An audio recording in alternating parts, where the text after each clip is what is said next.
अबे मेला में जिलेबी कि जब से चढ़ल आज दशहरा के रहे घरवा से बहरा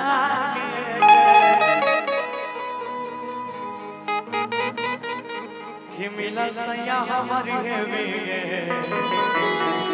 अबे मेला में जिलेबी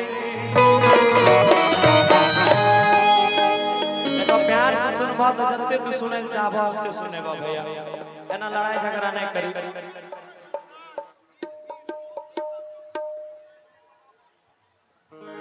आई कि जब से चढ़ल आज दशहरा के रहे घरवा से बहरा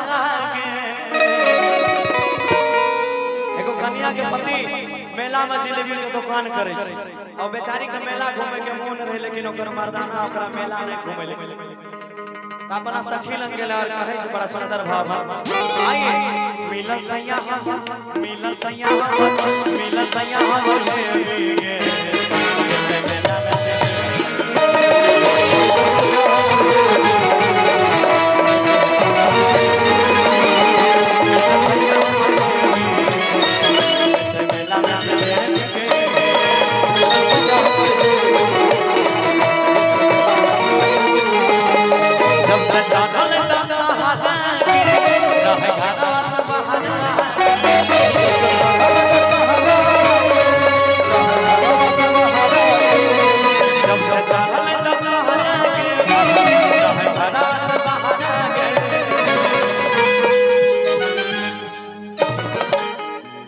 कि जब से चढ़ल आज दशहरा के रहे घरवा से बहरा के कि पैसा धारे भरा जेबी एहन मर्दाना ककरो नहीं मिला जेहन हमरा मिलले हम कैसे हो हमरा बरियारपुर के मेला घुराय दे कैसे दो महाराज अपन 2 दिन के मेला लागल छै कमाई दिए दे तोरा बादो में घुराय दे काल गए कि पैसा धारे पैसा धारे भरा जेबी मेला में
सारा नापा पानी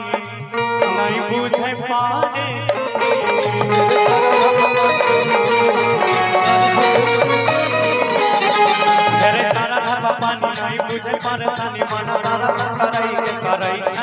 सच कहै छिया बात हम करे छिया हाथ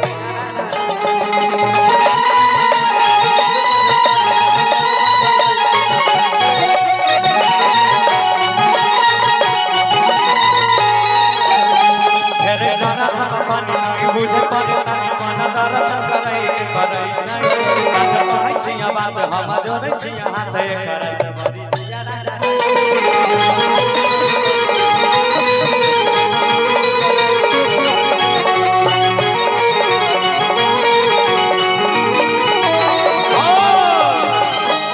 कि हम कहै छिया बात खुले अरे सिया छोड़ दे जिलेबी वाला कि हमर बात सुनो एना जो हमरा छोड़ के तू बीच बाजार में मेला में जिलेबी बेचबो त हम दूसरा लग भाग गेली कि हम कहै छिया बात खुलिया सैया छोड़ दे जिलेबी वाला आइएगा तोरा सबका त तालियों बजावे में कहे में डर लागे छै फेरो बागदार में मैच जाए। अच्छा जे जब खरा छै ताली के साथ अब तब हम चलबो रंगारंग कि छैने बाती माने